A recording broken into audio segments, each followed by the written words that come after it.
Good morning, everyone. Welcome to Mount Olive. We're very pleased to be here today and very pleased to have Governor Murphy here, and congratulations on your reelection. This is a wonderful backdrop to the important words that the governor has to say today on the environment. And with that, Governor Murphy, the microphone is yours. Thanks, Rob. Thank you. Good to be back, man. Thank you, Rob. Great to be here. What a setting, huh? Bear with me 1 second here. I think this all could get blown away here if we're not careful. So good morning to everybody. A real treat and honor to be here. My thanks first and foremost to Mayor Rob Greenbaum for welcoming us to Mount Olive, to you and members of your council. Thanks for your leadership and thank you for hosting us so graciously. A lot of folks are here today. I want to mention a few of them. The Commissioner of the Department of Environmental Protection, Sean LaToretta, is with us. The President, let's give.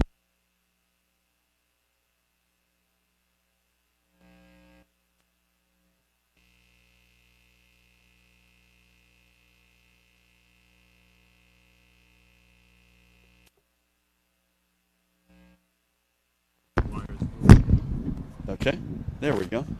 What happened to your finger?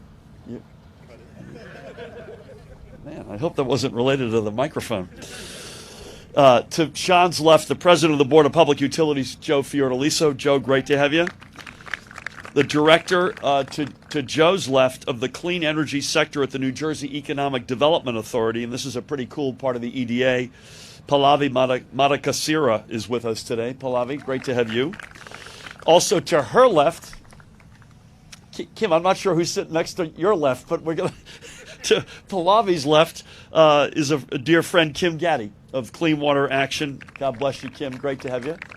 And I've lost Ed. Ed is here, the president of the New Jersey League of Conservation Voters, Ed Potosnek. Ed, great to have you. We're also joined, this is a little bit of an exercise in who's to the left here, but to his left, the director of the Morris County Board of Commissioners and good friend Steve Shaw. Steve, thank you for having us. And to his left, the Morris County Administrator, John Bonani. John, great to have you. And your Deputy Administrator, Dina Leary. And we've got a lot of brothers and sisters in organized labor with us today, and I want to give them a shout out, whether it's IBEW, the operating engineers, or others in between, including a guy who's brothers with a very close friend of mine, Matt Callahan, who's here today. So where we are this morning shows us the remarkable potential for turning sites which had until now only presented a host of environmental challenges and other problems for communities into places that can contribute to a better future for our residents and our state. And it gives us a reason to take our already aggressive goals and move them up a notch. From a former Superfund site will rise, as you can see, a solar field capable of providing clean energy for 4,000 homes and businesses. This is the largest such landfill reclamation in the United States of America. And in the process, we're going to create up to 200 good-paying, largely union jobs. And with that, I want to give a shout-out to some private sector leaders who are with us today. Gary Cicero, right in front of me, who is of CEP Renewables, Garrett Lerner of NJR Resources, and Matt Skidmore and Chris Ichter from CS Energy, whose partnerships are leading this effort. Let's hear it for our respective leaders. A couple of months ago, when we broke ground on the South Jersey wind port, I noted that New Jersey is changing a long-held and incorrect narrative that we could either have good jobs or a cleaner environment, but not both. It is projects like this that are flipping this narrative on its head. We can create good jobs right here in New Jersey and put our state on a more sustainable and resilient energy future, and no sector proves this promise more than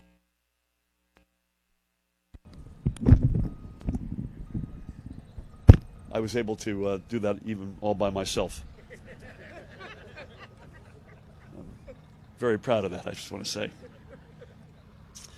A lot has been written about the offshore wind projects we are planning off our coasts, and all of that is written is richly deserved. But let's not forget that solar energy is just as critical a part of a clean energy and energy-independent future. And with sites such as this, we could see why. I also give a shout out to Jane Cohen, who runs our whole green economy operation. Jane, where are you? Thank you. She is to the left of Rich Gannon. And nobody is to the left of Rich Gannon. So this is, again, up to 200 jobs. Clean energy to power 4,000 homes and businesses. Home-generated energy that will reduce our reliance on fossil fuels and tackle head-on the challenges of climate change, exacerbated by greenhouse gas emissions. Nearly 4 years ago, we set a goal of creating a 100% clean energy economy by the year 2050, with an 80% decrease in state-generated greenhouse gas emissions from the 2006 levels. Now let's fast forward to today. Many residents and communities are still picking through the aftermath of flooding from the remnants of Hurricane Ida and storms that have come before that, including Henri, which have caused flash floods and all up and down the state. Report after report bears out the facts. The science is clear. More severe impacts are happening now. The time for wake-up calls is frankly long past. And while we can't turn back the clock, we also can't keep hitting snooze. Now is the time for bold action. So today, in a few minutes, I'm going to sign an executive order fast-tracking our goals for reducing our greenhouse gas emissions. This is not a course change, it is a course acceleration, with a new interim reduction in greenhouse gas emissions of 50% below the 2006 levels by the end of this decade, by the year 2030. Now, certainly more clean energy generation is a major step to this goal. But we have to remember that the largest source of climate change impacting emissions isn't energy production, it's transportation. So to help us in this area, the Department of Environmental Protection and the Board of Public Utilities are collectively dedicating more than $13 million to assist communities with long-standing air quality issues and the deleterious and multi-generational health impacts that have come with them, to electrify their school bus and municipal truck fleets. One of these, by the way, one of these communities is Dover, just a few towns away from here. And in a parallel effort, the New Jersey Economic Development Authority is taking steps to invest an additional $20 million in its popular NJ ZIP program that works with an even broader array of communities looking to purchase electric medium and heavy-duty vehicles. This investment will be on top of the initial $15 million put forward as part of this program's first round of funding. These funds, by the way, are coming from the proceeds New Jersey has reclaimed because of our re-entry into the Regional Greenhouse Gas Initiative. When I announced our decision to rejoin Reggie back in January of 2018, I noted that our exit from the multi-state partnership in 2011 had cost us nearly $280 million in carbon credit auction proceeds. We quite literally left hundreds of millions of dollars on the table that we could have had at our disposal to take some of these steps much earlier. Since our re-entry was finalized, and it took a long time to finalize, I have to say, in January of 2020, we have now taken in nearly $170 million in auction proceeds. That's an average of nearly $23 million each financial quarter. And these proceeds have helped fund 245 electric school buses, shuttle buses, public works vehicles, and delivery trucks since just this past February, vehicles which cumulatively will reduce carbon emissions by roughly 5,000 tons a year. Rejoining Reggie has allowed us to more effectively work alongside communities looking to do the right things to clean their air, to make the fight against climate change a local one, and to support the essential services that our residents need. Across its nearly 60-year history, this landfill has represented many things. For most of its life, this site represented our throwaway culture with all the long-term challenges that way of living produced. But today, it represents a more sustainable and energy-resilient New Jersey and all the opportunities that we are just beginning to realize. And with this new, more aggressive goal before us, we will not let these opportunities pass us by. We will grab them and pull our state into a stronger and cleaner future with all the good jobs that will come with it. Thank you. So before we get to the signing of the executive order, I want to give a few of those with us today the chance to share some thoughts. And with that, please help me welcome the Commissioner of the Department of Environmental Protection, Sean LaTourette.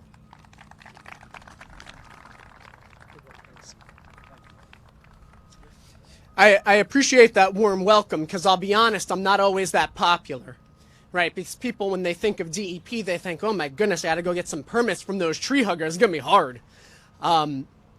But this work, the narrative, Governor, that you talk about, that we must flip on its head, is incredibly motivating to the people that work at DEP, to the people of the BPU and our other fellow agencies, because we know that when we unite the forces of economic development and environmental improvement, we together promote the public good. You know, I look back at this Superfund site, and I remember that it is the first Superfund site that I worked on in my career 20 years ago. And it's evidence of the fact that environmental problems take a long time to correct.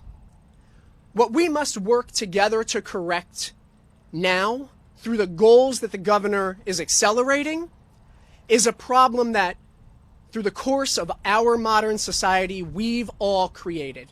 Much like the garbage in this landfill created the Superfund site that we now get to reclaim and put folks to work and derive clean energy. We have such opportunity by confronting what is our greatest challenge. Opportunity to give folks good jobs, opportunities to improve the air quality in our communities, to clean up and revitalize old contaminated sites and bring new life to our community centers.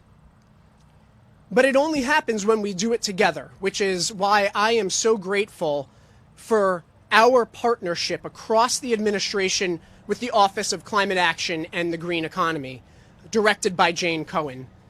Thank you for being a good partner, for corralling the folks across government to get us to do good, big, bold things. I'm excited for the work ahead. I'm excited that we're investing Reggie dollars into electrification of school buses and other equipment in environmental justice communities, because we will help to protect the air qualities that our kids breathe every day. And we will help lift everyone as we do this important work. So, Governor, thank you. Jane, thank you. Let's get to work. Thank you, Sean. Joe, I will forego any jokes about the tenure of your service. Please help me welcome another great leader, the President of the Board of Public Utilities, Joe Fiordaliso.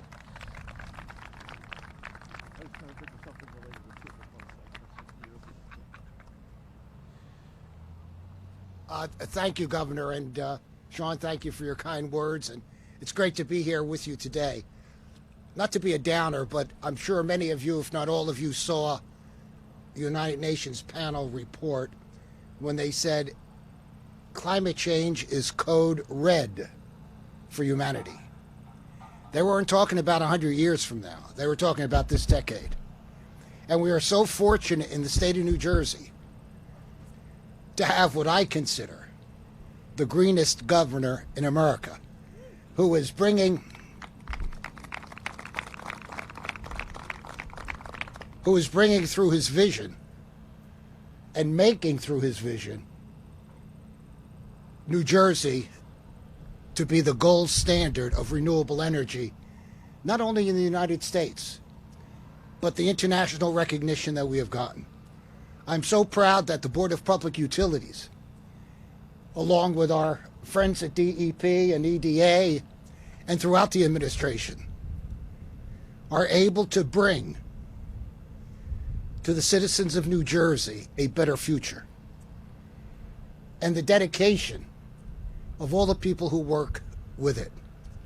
And I'm not going to talk very long because I'm afraid my hair will get messed up. That was a joke. There's not much hair up here. but it's vitally important. And Governor, when Woodrow Wilson and I started the BPU back in the early 1900s, we had this vision in mind. And we were just waiting for the right governor to come along, and we got it. So congratulations, and we will continue to work.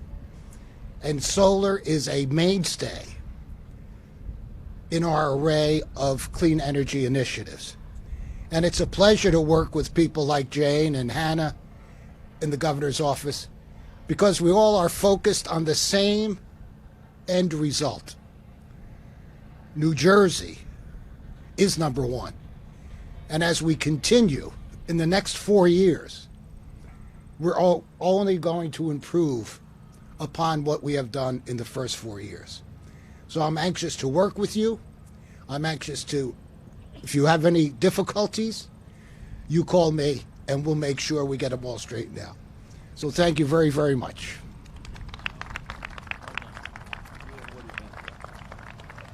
Thank you, Joe. A couple of things I wanted to underscore that Joe said.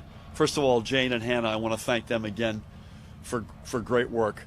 Secondly, we have spent a tremendous amount of time talking about offshore wind. I mentioned this in my own remarks, and that's rightful. We've got the #1 offshore wind program of any American state, and I think soon of any place in the world in terms of offshore wind. But we don't give solar enough airtime.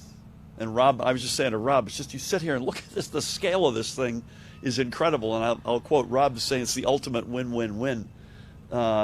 Printing more of these realities in the years ahead. Gary, you and I were talking about this. There's a lot of other exciting opportunities out there are going to be game changers. Please help me welcome, I mentioned her earlier, representing the New Jersey Economic Development Authority, and Tim Sullivan, who I think is chairing a board meeting, if I'm not mistaken, as we speak right now. Please help me welcome the leader of the clean energy sector, Pallavi Madhukashira. Come on down, Pallavi.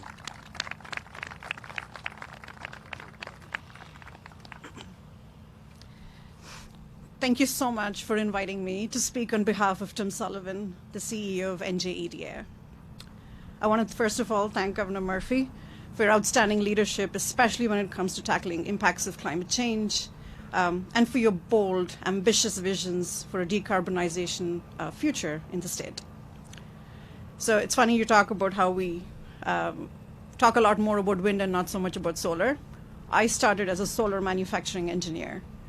I used to make panels, and I actually was one of the first teams in a company called SunPower that would make trackers. So this is home turf for me. So I'm incredibly thrilled to be back here.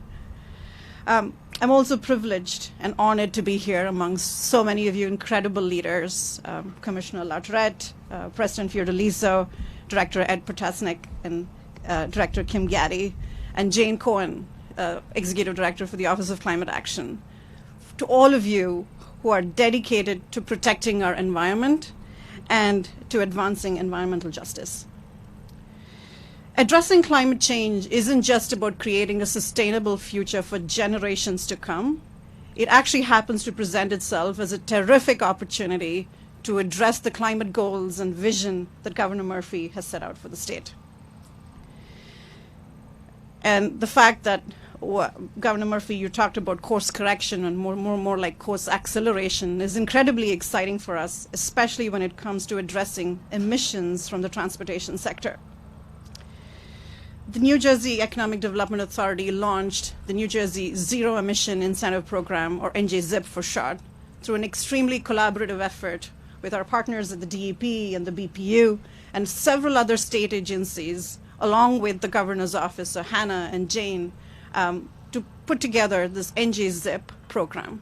We launched in April this year. So we're not talking about that very long ago. Just a few months ago, we launched with a $15 million pilot program focused centrally on two communities, the greater Newark and the greater Camden area. The goal with this voucher is to ensure that businesses can purchase new medium-duty zero-emission vehicles to essentially offset the upfront cost of purchasing these vehicles so that it becomes in some cases, the cheaper alternative to diesel alternatives. The program was so successful that we then expanded the program by nearly another $10 million to the greater New Brunswick area. My colleague and teammate Victoria Carey and I are incredibly thrilled to share that over 75% of the applicants to this program have and continue to be small and micro businesses. So businesses with less than 15, or in some cases less than 5 employees. 50% of the applicants are certified minority women and veteran-owned businesses. So this is truly creating purposeful economic growth exactly where it matters, beyond just addressing emissions impacts in overburdened communities. Building on the success, we actually just took to the board, just less than 2 hours ago, actually Victoria Carey presented a $20 million expansion to the Greater Shore communities. And Governor, pending your approval, we will be able to launch this program and start accepting applications starting December 1st. We want to be the first to acknowledge that this is obviously not the only tool in the toolkit to achieve the goals laid out for the state.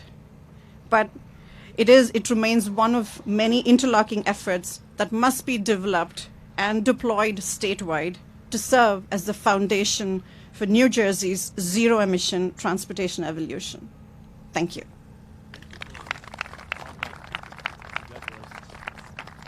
Thank you, Pallavi. One point that Joe made and Pallavi has underscored, we're doing all this not on the backs of the small business or of the municipality or the county or the consumer or the ratepayer. We're doing this in a way that works for folks, big and small. So thank you for that. Some quick words from 2 extraordinary advocates. First up is the National Environmental Justice Director for Clean Water Action. And I say National Environmental Justice Director, and I mean that. Not only does she have a huge throw weight in her advocacy in New Jersey, but well beyond New Jersey. Please help us welcome Kim Gaddy.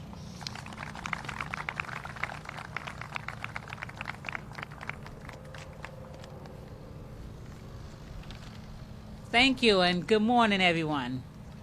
You know, it is so great when we can have a governor that hears and sees us and allows us to participate in huge events such as this. So I have to personally thank Governor Murphy. You know, as the National Director of Clean Water Action, and my EJ group is the South Water Environmental Alliance in the city of Newark, I just can't thank him enough. When I saw the press release, I was like, wow, why didn't I get a call last week? Because this is huge. But we didn't do this by ourselves. So I want to acknowledge some of the groups that has worked for over the 3 years with Clean Water Action. Empower New Jersey Coalition, which consists of 100 groups, especially steering committee members that include Blue Wave New Jersey, Delaware Riverkeeper Network, Don't Gas the Meadowlands Coalition, Environment New Jersey, Food and Water Action, and Sierra Club. And as I stated, it takes all of us to do this work. And I agree with our governor, and so glad that he has 4 more years to be stronger, fairer, and move us forward. Because we need this in New Jersey. We're in a serious crisis. Today we're here in Bud Lake, as well as, and I want to say that Manville and Mullica Hill, both which were hit, they were devastated by Ida on Long Beach Island and in my hometown of the city of Newark. We all know people are sick. They're struggling economically. They're being disrespected from the pandemic, and we say sandemic. The challenge to our democracy, racial discrimination, the struggle of a living wage, and the climate emergency, they all overlap. I see it every day. My kids and so many other kids who struggle with asthma and the inability, to breathe air. Seniors falling victim to heat waves and floods, literally drowning and oftentimes burning to death. We have to do more and fast, as our governor stated, much more much faster than currently planned. And that's why today's executive order is so important, and I can't continue to stress this. 50% reduction in climate emissions by 2030 is huge. The science requires this. Morality demands it. The solution, reducing climate emissions through rapid deployment of energy efficiency, conservation, and renewable energy, attacks these crises incredibly well and all at once. Not just climate, but health, race, democracy, and our economy.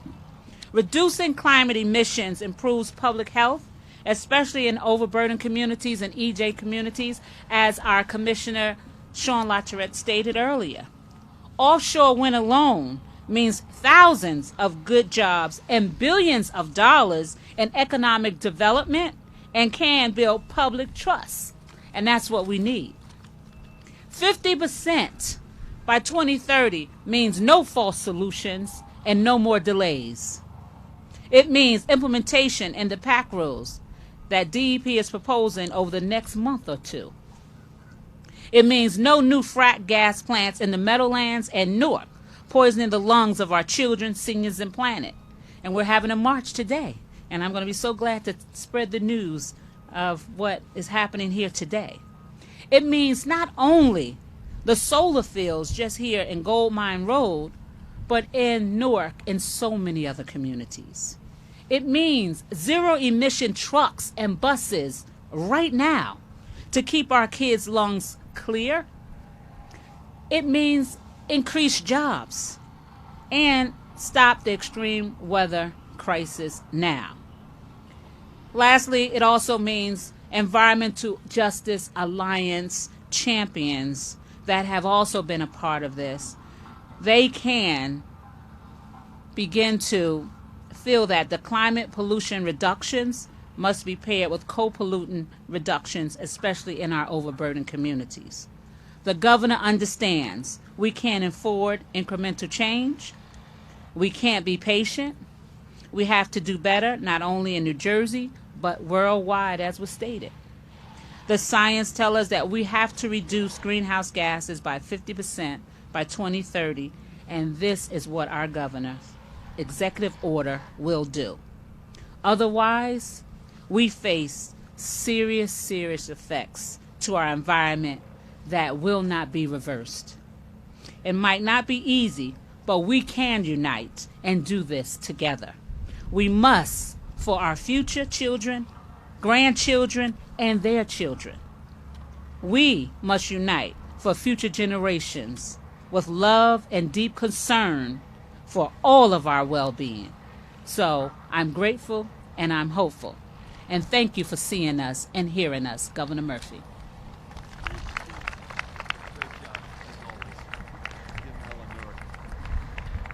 Kim, thank you as always. Kim, we didn't call you last week. We had a few balls in the air, but I apologize for not giving you the heads up, but that's my bad. One more speaker, another great advocate and a great friend and an elected official himself, the executive director of the New Jersey's League of Conservation Voters, Ed Potosnik.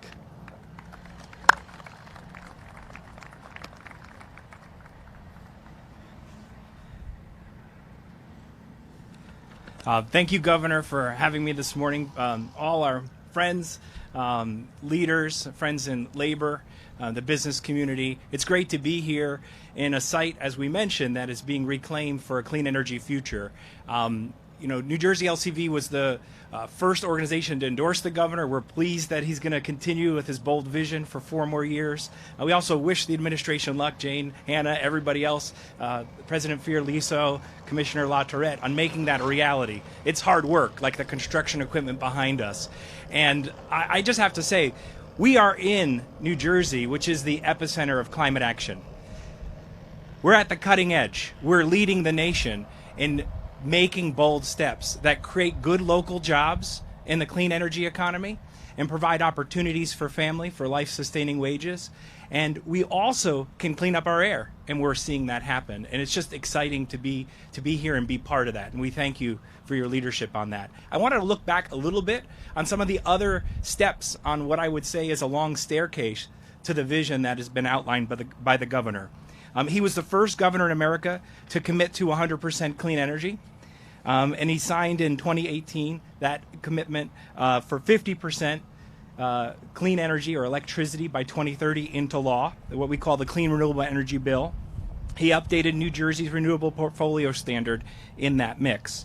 The governor made a nation-leading commitment to offshore wind, which we heard about, to complement the work in solar, with 7,500 megawatts by 2035, soliciting the largest single-state bid for offshore wind. He authorized an executive order to re-enter the Regional Greenhouse Gas Initiative, which funds are being dedicated today to help reduce pollution. Wouldn't be available without that. Updating the Energy Master Plan to put the state on a path to 100% clean energy, and the Protecting Against Climate Threats Initiative. There's pages and pages of these, so I'm going to go quickly, but last year he approved the boldest electric vehicle legislation in the nation to ensure New Jersey can rapidly transition to electric cars and other public transportation, buses, school buses, importantly for our young children. I'm on my school board. They're sucking in diesel fumes to and from school. It's not a good thing. He signed a cumulative impacts bill that my colleague Kim Gaddy mentioned to help reduce pollution in overburdened communities. Issued executive orders to establish statewide climate change resiliency strategies. With the help of First Lady Tammy Murphy, who's not here today, but implemented the first state in the nation to put climate change in our K-12 curriculum so that our young people can learn what is possible, what's happening, and what needs to be done. Created the Green Council on the economy, which will help generate good local union jobs that can't be outsourced. And these are just a few. I did take out a couple pages here. To make it a little bit faster. But this is a big step today on that stairway. And there is progress being made, and it's because of your leadership and the leadership of so many. And at the local level, folks are being inspired as well. Today's announcement is not just momentous because the science is clear and time for action is running out. It's also momentous because folks are meeting in Glasgow right now to talk about this on an international scale. So I think the timing is really, really good. So congratulations, Governor, on both winning re-election. We look forward to working with you on this announcement today and other initiatives beyond to protect our environment for our children and our grandchildren and for the families that depend on good jobs in our local community that can help and protect us from climate change, protect our health, and advance us to continue to be a leader and inspire the rest of the nation and the world. Thank you very much. Thank you, Ed, and I appreciate you going through the steps we've taken. I don't think we have a choice, and I'll give you two reasons why before we sign this executive order. We're the most densely populated state in America, so you can't get a sort of, as they call it, a gentleman's C on the environment. It's a pass-fail reality. And secondly, a sad legacy is we have more Superfund sites than any other American state. So we have no choice but to take the steps that we've taken, including the ones today. I want to thank Rob again and Steve and the both local and county folks for hosting us so graciously today. I'm going to sign this right now, give out a couple of pens, and I'm not sure there are any members of the press. We'll take a couple of quick questions, and then we'll be off to the races. Thank you all again for showing up and helping out, folks. You work the pens? The pens are in there. They should be. You pass them out, is that right? Yes. Dante Colucci here, my trusted colleague, is going to oversee the disbursement of some pens. Check to make sure that he doesn't slip in a counterfeit one.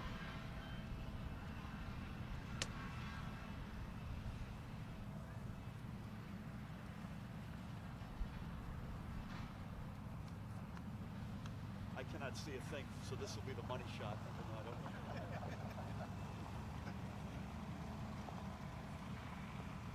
Okay.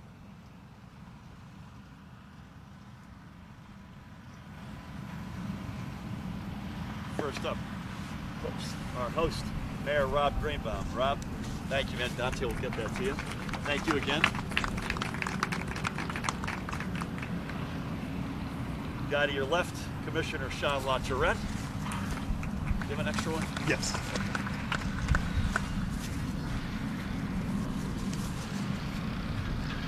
President Joe Fiordaliso.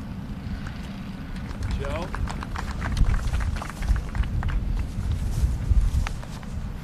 Pallavi Madakasira from our Economic Development Authority.